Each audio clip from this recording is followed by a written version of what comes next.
Audio Jungle.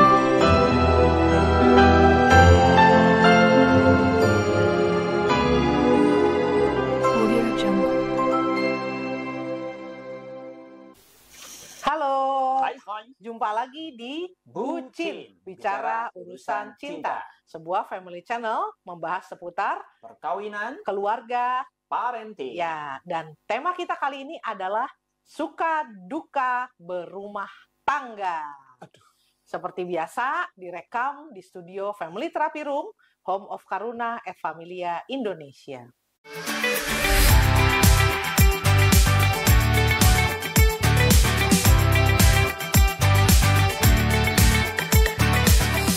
Sobat Bucin, berbicara tentang suka duka dalam kehidupan perkawinan, apa yang terbersit dalam benak Anda? Banyak orang memasuki kehidupan perkawinan dengan harapan untuk bisa bahagia.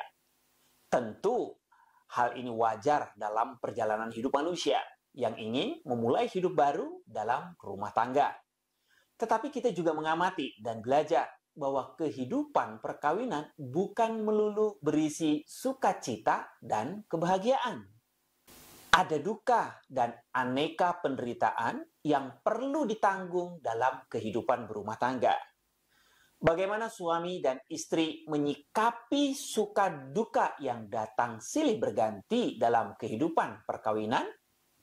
Bagaimana pasangan suami istri dan bahkan anak-anak bisa belajar bertumbuh bersama dari pengalaman suka dan duka. Yuk, mari kita bahas.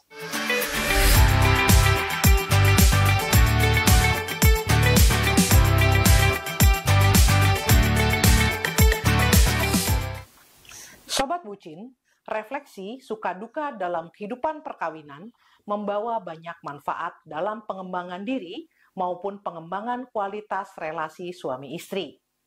Mari kita cermati satu persatu apa manfaat hadirnya pengalaman suka, bahagia, dan memori baik dalam kehidupan kita. Gina Field tahun 2023 dalam artikelnya berjudul The Benefits of Reliving Your Happy Memories mengungkapkan beberapa manfaat kehadiran pengalaman sukacita yang dimaknai dengan syukur. Mari kita bahas, ada 4 hal yang menjadi manfaat kehadiran dari pengalaman sukacita. Yang pertama, mengingat kenangan indah, kita sering mengatakan bernostalgia, adalah cara ampuh untuk menghentikan pikiran negatif. Kita tidak bebas dari pikiran negatif. Dengan mengingat kenangan-kenangan indah, kita bisa berkurang pikiran-pikiran negatif itu. Yang kedua, latihan mengingat pengalaman menyenangkan yang telah memperkaya hidup Anda sebelum tidur dapat meningkatkan kepuasan hidup. Yang ketiga, mengenang pengalaman-pengalaman kecil yang membawa sukacita bisa membuat kita semakin bahagia lagi, semakin positif. Jadi bisa dibilang, kebahagiaan kecil yang disyukuri mengundang kebahagiaan yang lebih besar. Lalu yang terakhir, banyak mengenang hal-hal indah dalam hidup berdampak positif terhadap kesehatan Anda. Sekarang kita bahas bagaimana dampak kehadiran pengalaman duka dalam kehidupan kita, termasuk dalam kehidupan perkawinan. Kita bahas dampak negatif dulu. Itu yang paling gampang, yang kita semua sudah tahu. Dampak negatif kehadiran duka bagi seseorang adalah hadirnya pikiran dan emosi negatif. Kita jadi banyak pikiran negatif, banyak emosi-emosi negatif. Lalu yang berikutnya, mempengaruhi relasi dengan orang lain. Kita jadi lebih sensitif, lebih suka menyalahkan, dan itu akan membuat seseorang lebih sulit untuk percaya pada orang lain. Jadi ada isu trust, ya, jadi distrust. Nah, sekarang kita akan lihat dampak positif dari kehadiran duka dalam kehidupan kita. Banyak orang yang bilang, emangnya pengalaman duka ada gunanya? Ternyata dari hasil penelitian, kita akan melihat bahwa pengalaman duka itu banyak sekali manfaatnya. Seorang biksu Tibet namanya Khenchen Konchok Glistian Rinpoche mengungkapkan 4 manfaat dari pengolahan pengalaman duka. Jadi pengalaman duka itu ada manfaatnya ketika dia diolah, maksudnya begitu ya. Dan ada 4 manfaatnya. Yang pertama adalah kebijaksanaan. Kebijaksanaan dari kehadiran pengalaman duka yang dimaknai itu membuat kita mempertanyakan kehidupan dan berani untuk refleksi. Yang kedua, manfaatnya adalah resiliensi.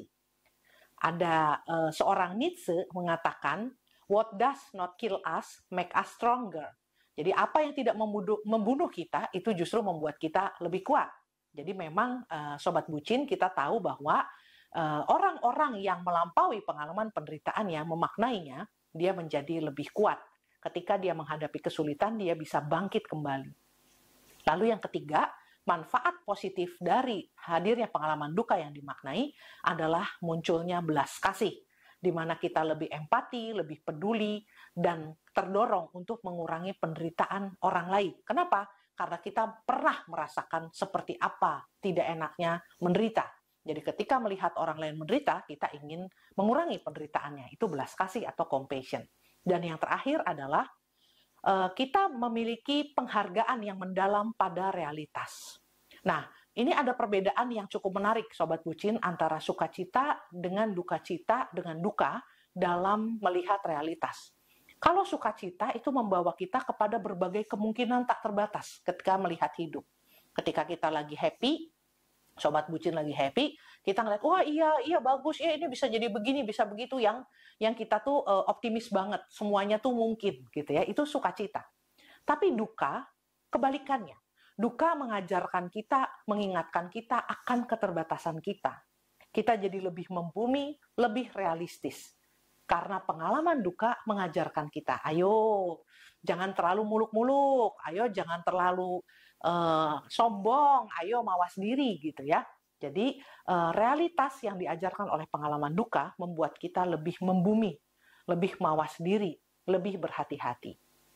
So, Sobat Bucin, baik pengalaman suka maupun pengalaman duka, keduanya berdampak pada pengembangan diri maupun pengembangan relasi suami istri dalam perkawinan. Mari kita cermati kalimat bijak yang keren banget. Ya, silahkan dilihat kalimat bijak yang keren banget. In love, just like in life, the bumps on the road often lead to the most beautiful destination. Dalam cinta, seperti halnya dalam kehidupan, rintangan di jalan seringkali membawa kita ke tujuan yang paling indah. Sobat, mari kita lanjutkan dengan diskusi dan sharing.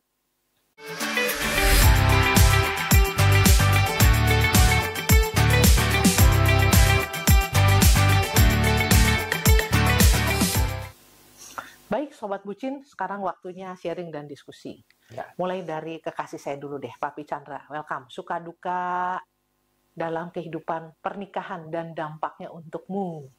Ya, jadi sebetulnya saya mencoba melihat ya, kira-kira untuk suka itu menurut saya banyak sekali ya.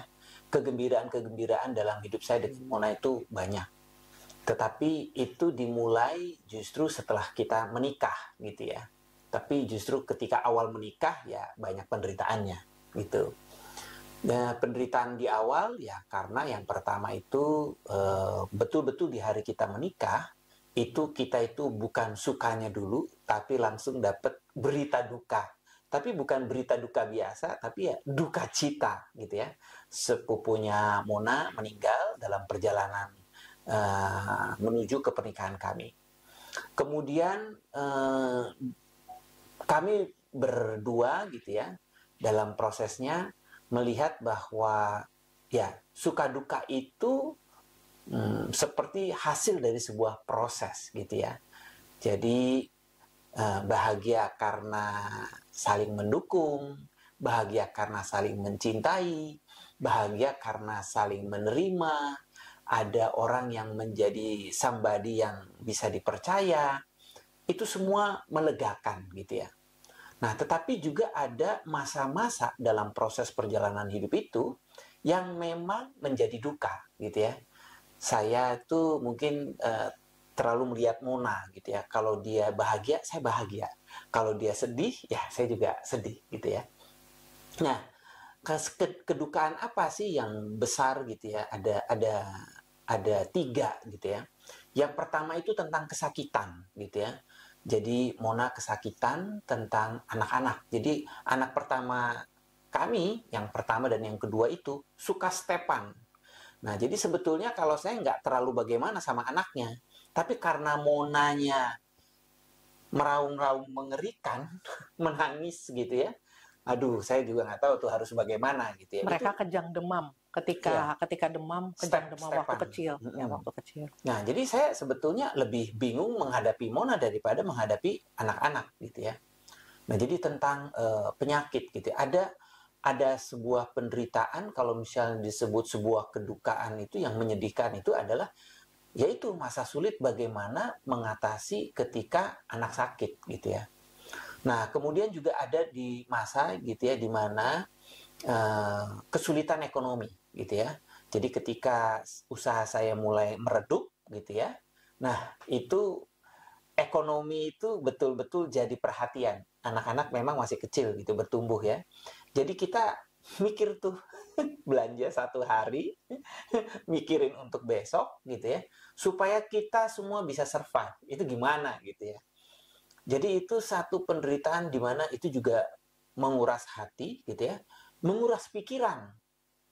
Nah, kemudian yang ketiga gitu ya, penderitaannya adalah masalah apa relasi gitu ya.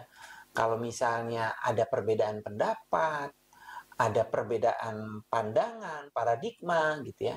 Relasi saya dengan Mona menjadi tidak harmonis. Aduh, kalau berantem-beranteman itu nggak enak banget gitu. Nah, itu penderitaan bagi saya. Jadi saya pinginnya sebetulnya langsung berdamailah gitu ya. Apapun mungkin konsekuensi dari itu gitu ya. Nah, jadi itu ada banyak ya kedukaan dalam sebuah proses, banyak juga kebahagiaan gitu ya dalam prosesnya. Tetapi semua itu menjadi sebuah proses ya, tadi dikatakan sama Mona ya tentang kalau penderitaan ataupun mungkin sisi kebahagiaan itu sebetulnya ada kebijaksanaan yang bisa diambil gitu ya. Nah, kalau saya melihat ke belakang gitu ya, dari semua proses bahagia kemudian juga ada duka, saya itu melihat bahwa hidup saya dan Mona dan keluarga itu merasa dilindungi, merasa diberkati. Jadi ada sebuah ungkapan syukur bahwa kehidupan kami itu memang dipelihara oleh Yang Maha Kuasa. Jadi dengan melihat ke belakang gitu ya, melakukan refleksi dan hening gitu ya, saya melihat bahwa kehidupan ini begitu berharga gitu ya. Kemudian yang kedua juga ya, baik suka maupun duka itu sebetulnya memurnikan motivasi ya. Kalau misalnya tadi dikatakan bahwa mungkin penderitaan itu sebetulnya membelokkan kita ke jalur yang benar gitu ya. Saya percaya bahwa dalam kehidupan kita sebetulnya ada banyak hal gitu ya. Kita itu punya, anggaplah kita punya kotoran gitu ya dalam hidup gitu ya. Kita tuh perlu mandi terus gitu sebetulnya. Jadi kotoran-kotoran yang melekat itu sebetulnya dimurnikan dalam proses penderitaan-penderitaan. Jadi ketika kita menderita, sebetulnya itu adalah pemurnian dari proses dari diri kita gitu ya, termasuk dalam keluarga, supaya kita itu menemukan jalan yang tepat gitu ya, motivasi yang benar gitu, sehingga akhirnya kita bisa selamat gitu ya. Nah, kemudian yang ketiga gitu ya, yang saya pahami itu bahwa suka dan duka itu juga memberikan satu peningkatan kualitas hidup. Bukan hanya saya ataupun bukan hanya Mona, tetapi juga anggota keluarga. Jadi ketika sebuah penderitaan kita maknai, itu akan memberikan dampak yang positif kepada anak-anak.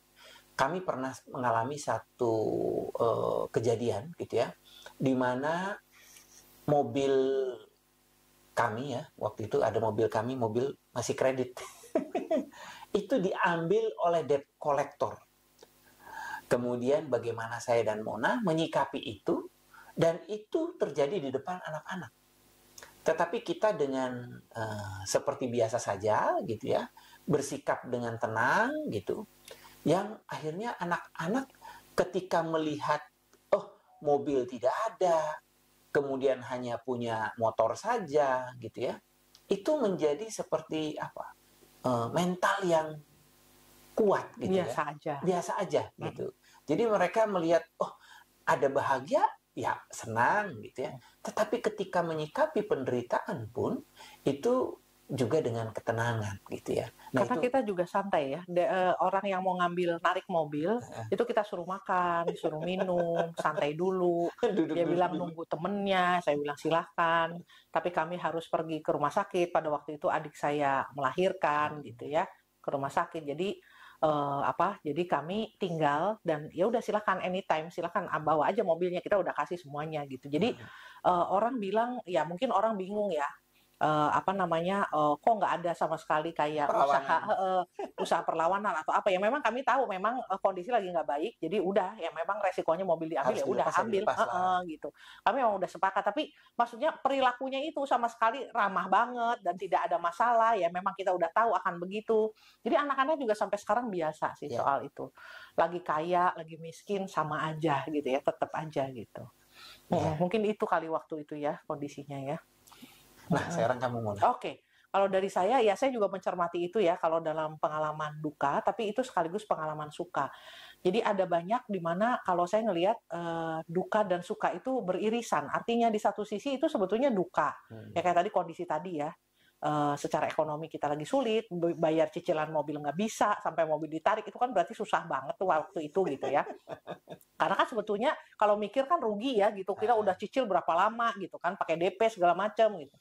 Tapi di saat-saat itu pun ada sukacita kalau saya gitu. Karena sukacitanya itu kok kita bisa hadapin bersama, Bisa lebih kompak. saling mencintai, saling mendukung dan kompak. Dan anak-anak tuh kalau ditanya misalnya nih kita nggak apa-apa ya kalau nggak ada mobil karena papa mama lagi gini, nanti suatu saat kita kalau ada rezeki kita beli lagi segala macam. Nah, pada waktu itu anak-anak tuh berpihak kepada orang tuanya. Iya. Gitu. Mereka berpihak kepada orang tuanya sampai sekarang. Kalau kita lagi kesulitan, kita bilang ke anak-anak, ini ada kondisi ini. Mereka bilang, Hemat. iya hemat, mami hemat, jangan gitu. Mereka padahal suka ini, suka itu gitu. Jangan, malah marah gitu ya.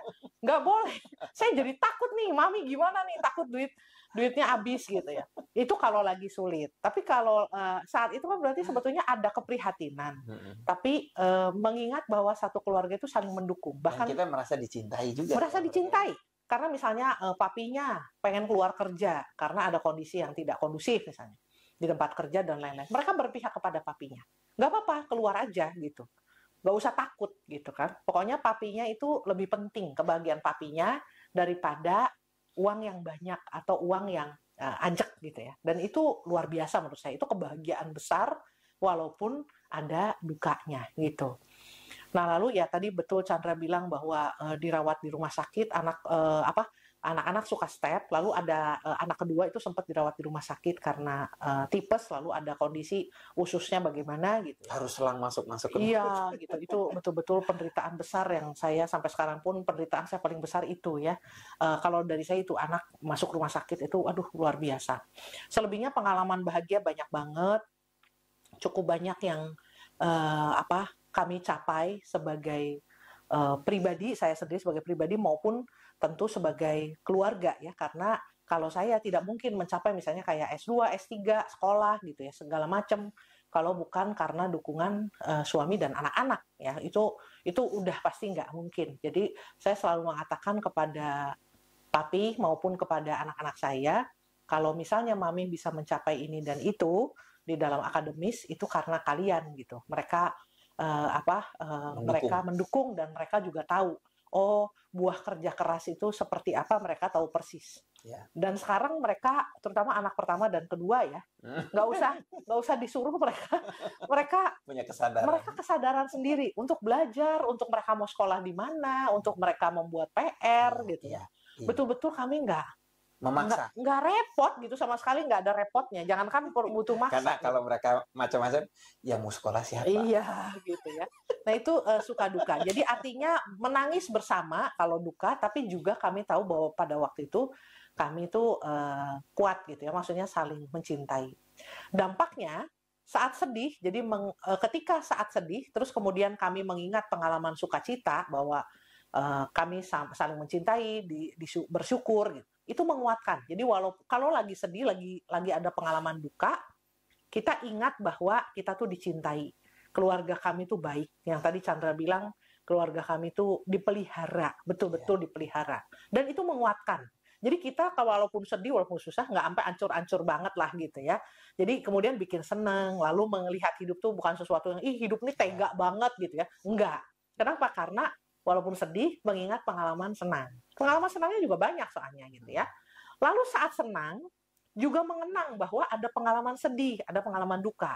Sehingga apa? Itu manfaat banget bikin kita nggak takabur, nggak sombong, nggak pamer gitu ya. Kalau lagi nggak berlebihan juga, karena tahu bahwa hidup itu ya cuma pergantian aja, suka duka nanti datang lagi. Jadi kalau sekarang lagi suka, ya ntar juga pasti ada duka lain gitu ya. Entah dalam hal apa, dengan intensitas seperti apa. Jadi nggak terus kayak orang tuh kegilaan gitu ya, yang kemudian bersuka cita tapi sampai lupa daratan, itu nggak pernah. Karena ketika pengalaman suka, kami juga ngelihat bahwa ya duka itu ya akan hadir lagi seperti biasa, dan itu bikin jadi lebih rendah hati seharusnya ya, semoga lah gitu. Lalu suka duka itu menurut saya tambahannya adalah bikin kita tahu apa yang paling penting dalam hidup, mana yang sebetulnya artifisial aja, tempelan aja, nggak esensi banget gitu ya. Itu nggak penting. Kayak misalnya mobil diambil, ya udah ambil aja, kami masih saling mencintai, masih saling bersama. Perusahaan tutup aja, kita masih saling memiliki satu sama lain, nggak ada yang hilang gitu. Jadi nggak penting-penting banget gitu. Yang penting banget itu adalah bagaimana manusia-manusia di dalamnya itu bertumbuh, dan relasi kami itu yang paling penting banget.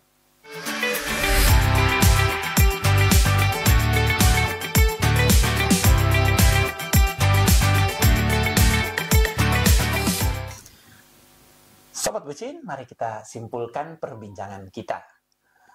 Sobat Bucin, suka duka yang hadir silih berganti dalam kehidupan kita ternyata membawa manfaat bagi pengembangan diri dan relasi suami dan istri. Melalui badai dan sinar matahari, cinta membuat kita tetap bertahan di lautan pasang surut kehidupan. Sobat Bucin, mari sikapi naik turunnya suka duka kehidupan dengan kacamata pembelajaran kehidupan. Selamat untuk bertumbuh semakin bijaksana, semakin resilient, semakin berbelas kasih, dan semakin menghargai realita kehidupan.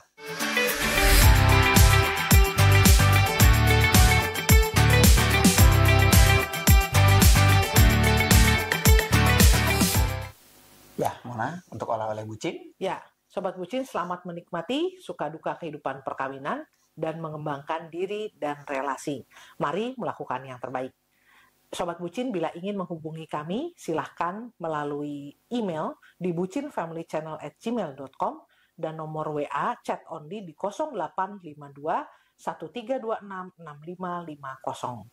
Baik Sobat Bucin, sampai jumpa di episode selanjutnya. Bye-bye. Bye.